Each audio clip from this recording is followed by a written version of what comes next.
Bismillahirrahmanirrahim. Assalamualaikum warahmatullahi wabarakatuh. Anak-anak, jumpa lagi dengan Bu Aulia Rahmawati. Hari ini kita akan masuk ke materi bab 2, yaitu tentang sifat-sifat Allah. Ya, ini masuk dalam semester ganjil ya anak-anak. Kemarin sudah belajar di bab pertama tentang apa itu akidah. Nah, karena anak-anak adalah akidah Islam atau anak-anak seorang muslim, karena itu kalian harus belajar akidah Islam, maka berikutnya adalah kita belajar atau kita mengenal lebih dekat dengan Tuhan kita, yaitu Allah. Dan inilah dia indikator pencapaian. Jadi seperti biasa, Bu Aulia berharap kalian akan mendapatkan sesuatu atau belajar sesuatu dari materi ini ya.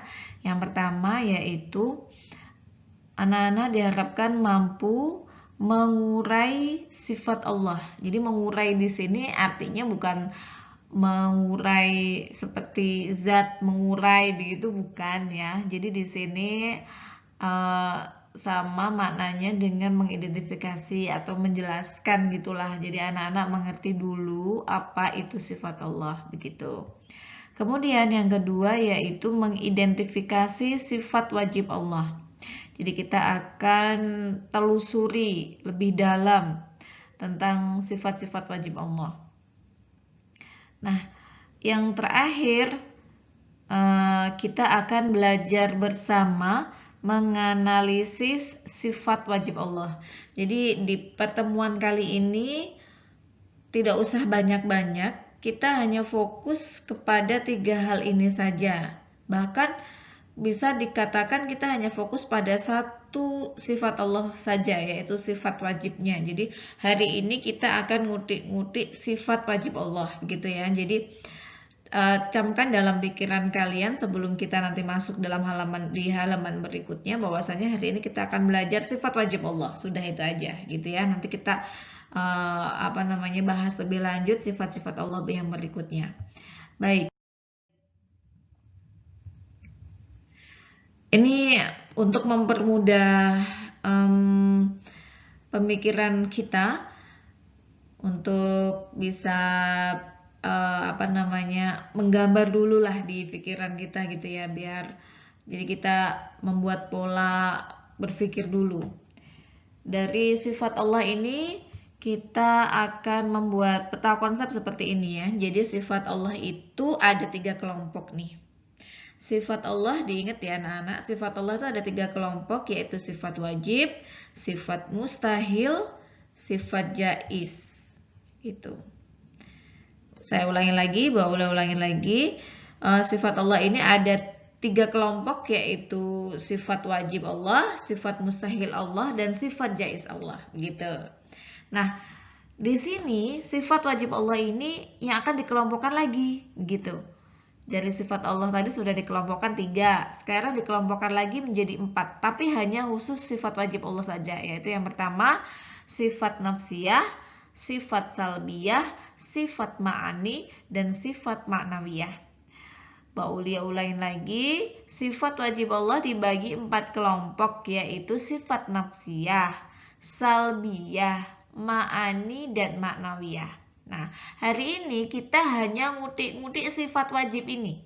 Hanya ngutik-ngutik sifat wajib Allah saja.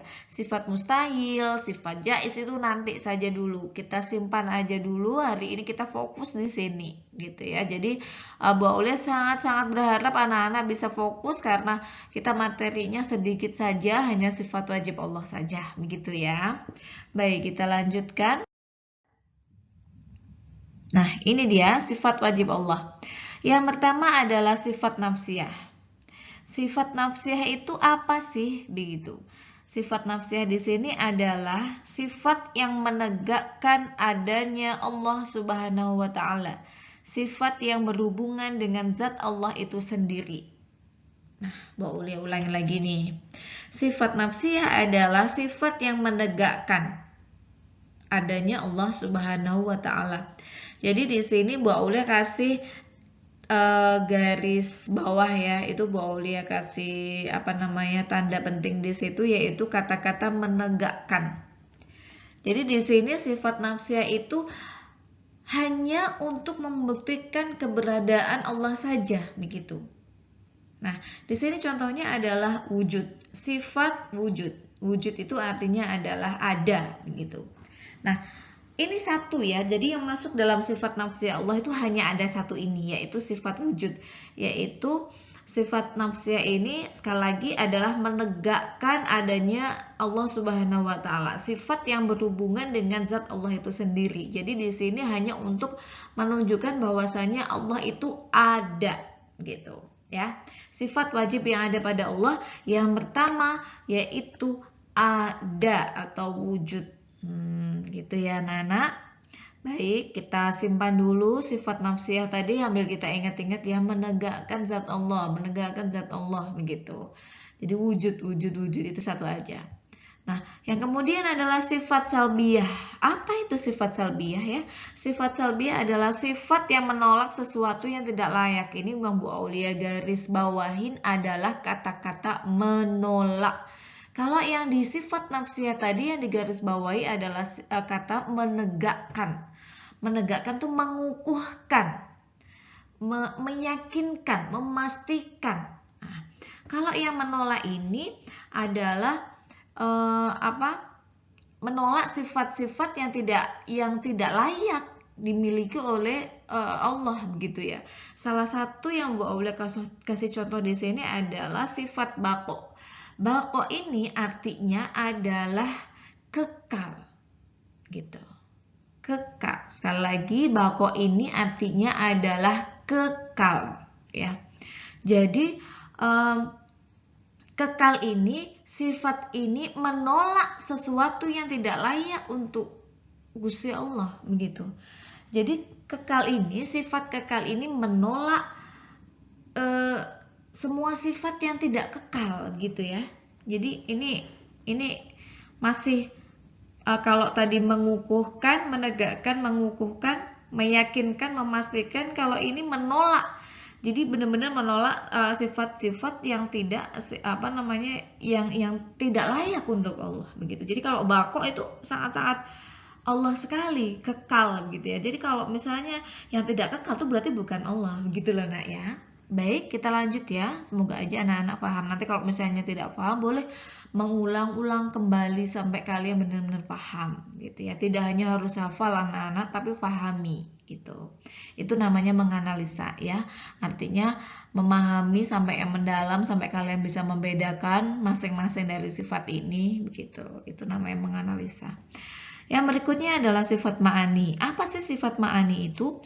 Sifat ma'ani adalah sifat yang menggambarkan makna lahir pada manusia.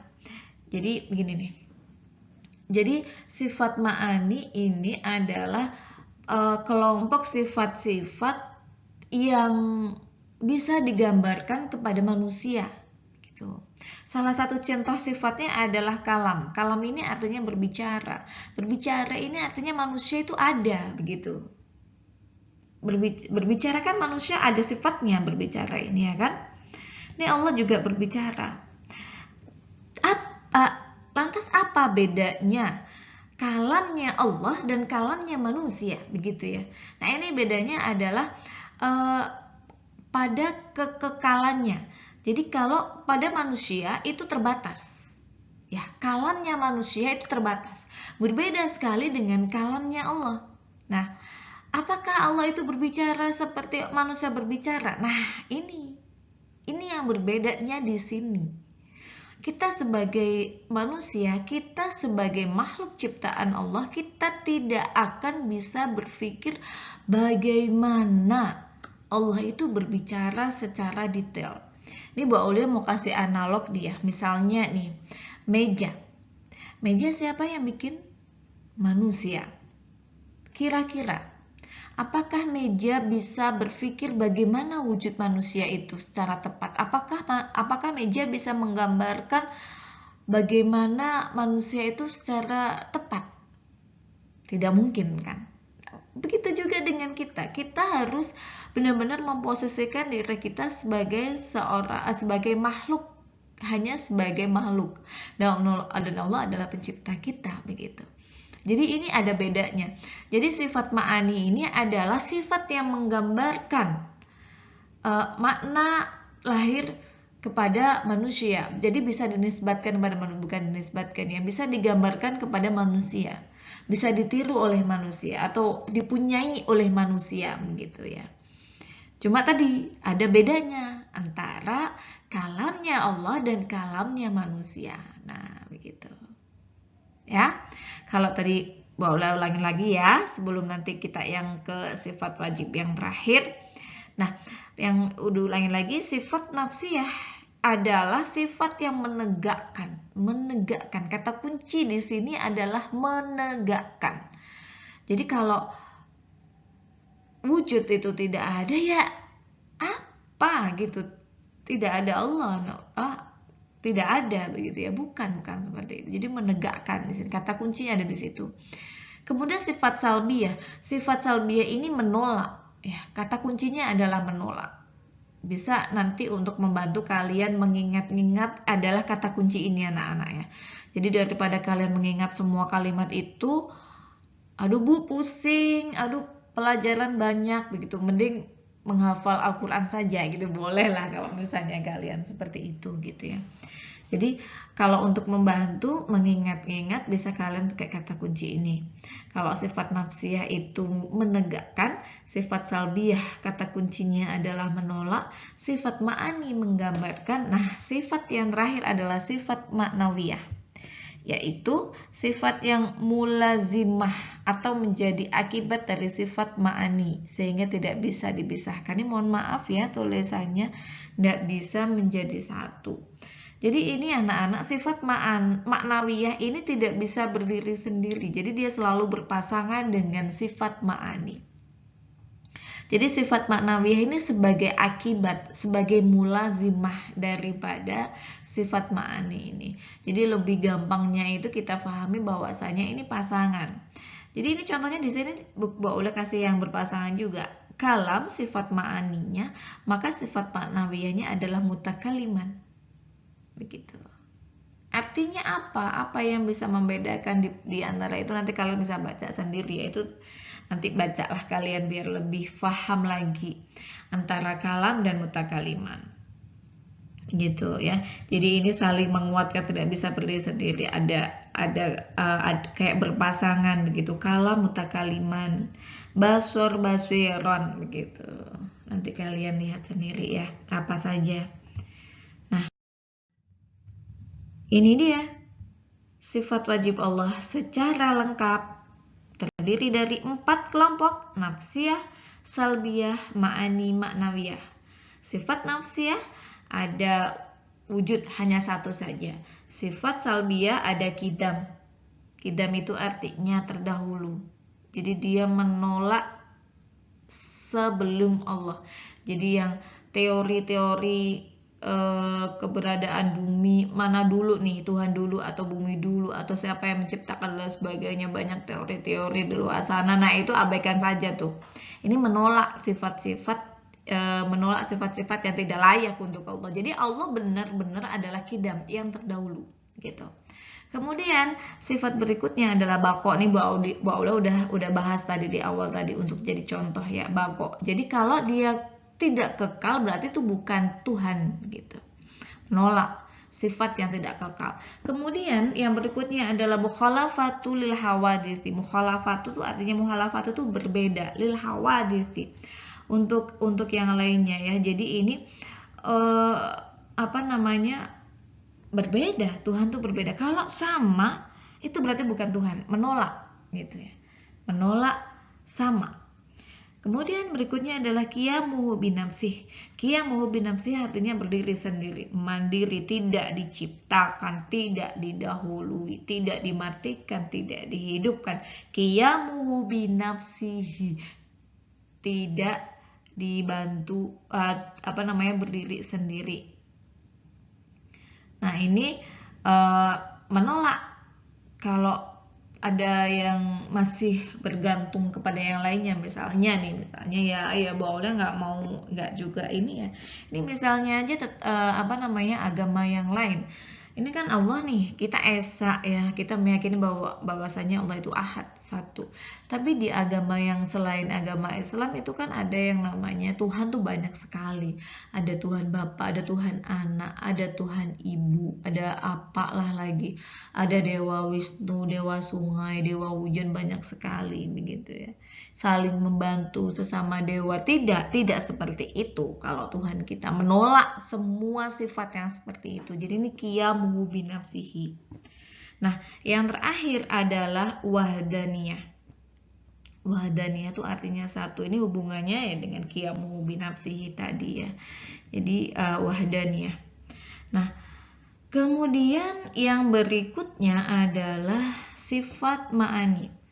Di sini langsung ini berpasangan dengan sifat maknawiyahnya, yaitu kudrot dengan qadirun, irodat dengan muridan, ilmun dengan aliman, hayat dengan hayyan, sama dengan sami'an, baswar dengan baswiran gitu. Ini apa Bu? Artinya ini apa Bu? Bedanya? Nah, itu nanti kalian baca sendiri. Kalian kemarin sudah mendapatkan buku paket dari perpustakaan. Nah, ini Bu Aulia kasih celah nih buat kalian baca-baca gitu. Khawatirnya nanti kalau semua sudah dikasihkan materi dengan Bu Aulia, kapan kalian akan baca bukunya gitu ya. Baik. Udah sampai ini aja anak-anak, belajar yang rajin, terus semangat karena Allah menyukai hambanya yang bersemangat dalam hal bermanfaat. Terima kasih. Wassalamualaikum warahmatullahi wabarakatuh.